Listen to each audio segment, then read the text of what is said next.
I have to tell you my story because each time I tell it, God uses it to save someone. I was walking to the store and I got confronted by these guys that were in a gang, and they picked me at random to take my life. What happened to me is something that can happen to anybody.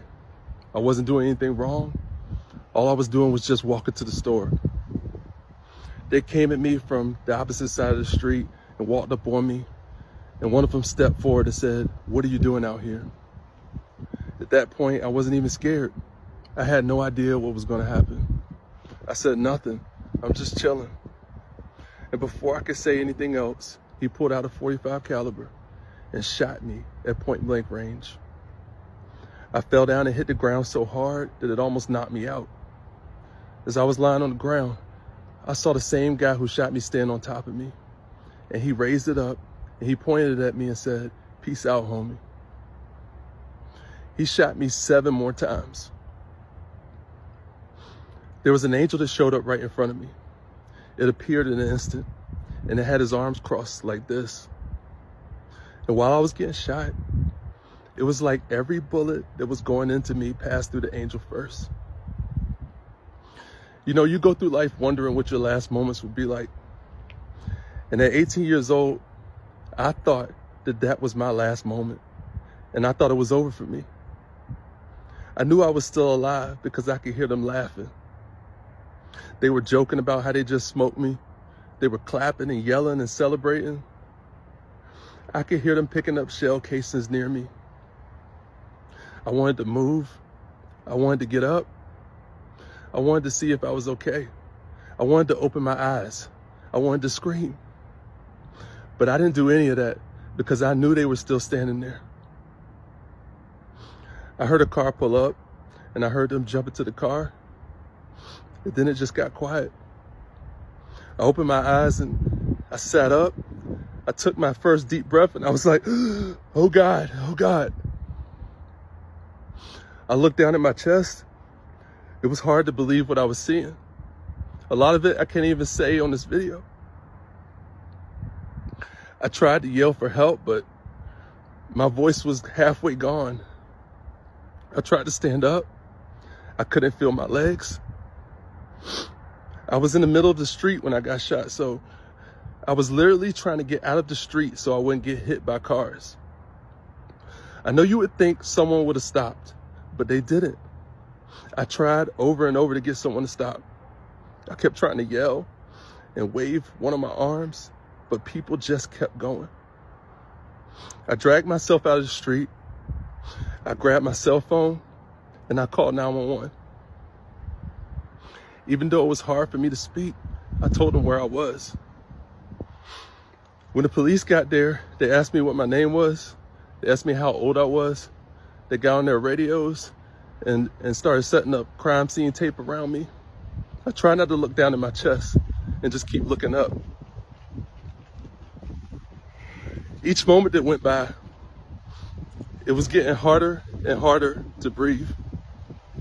And the officer told me that help was on the way. But honestly, I didn't think that I was gonna make it. I remember when the ambulance got there and they loaded me onto the stretcher. They picked me up and they put me inside the ambulance, and the lady told me to keep my eyes open. So I just tried to do what she said and I kept my eyes open. They put oxygen on me and started connecting me to different things. It seemed like the longest ride to the hospital ever. But when I got there were doctors and nurses doing everything that they could to save my life. It was a crowded room, and I saw so many people standing around looking at me. They all had expressions on their face like, how is he still alive? And when I kept looking around the room, I saw that same angel that I saw on the street standing near one of the nurses, nodding his head. That's about all I remember up to that point.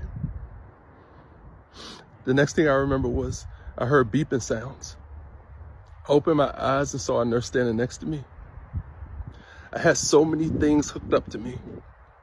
I couldn't speak, I couldn't move, but she leaned over my bed and said, "You made it, Marcus." Even though I couldn't talk, it was like she knew that I wanted to know more. She said, 2 days ago, you were shot 8 times. It was a critical situation. You had a procedure that was over 8 hours. So many things were done to me in that procedure that I can't even name them all. I just couldn't believe that I made it. I had the best trauma team and medical staff in the world to save my life. Dr. Thomas Genuine said that he had never done a procedure like mine before, especially one where my vitals and everything was stable the whole time. He said he just kept going. He was able to do everything at once to save my life. I shared this story with you because this is the entire reason why I pray and why I believe. We have so much darkness, so much pain, so much hurt in the world right now. But even through that pain, we serve a God who can do anything but fail. You may not have got shot like me. You may not have had a moment where you almost lost your life, but you've had moments that literally took your breath away. And even in those moments of pressure, God was still with you through it all. I wish I could say everything was okay today, but it's not. I still have pain. I still have a bullet that can't be removed. Pretty much each day I have a moment where I have to pause because it hurts so bad just to stand up. I can't feel my right hand or my right side of my body. But the thing about it is, I'm okay. And God has never lost a battle. We may not understand why certain things happen in this world, but we can trust that He is literally holding us in the palm of His hand.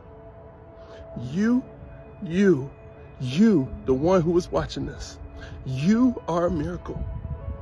Out of everything that's happened to you your entire life, you're still breathing, you're still here, you're still standing, you didn't give up, you made it through every chapter. So many people counted you out, you failed so many times, but through it all, nothing in this world will ever exhaust the grace of God. Even through the darkest moments of your life, God still loves you more than you can ever imagine. This blessed you. Pass it on to someone who needs it.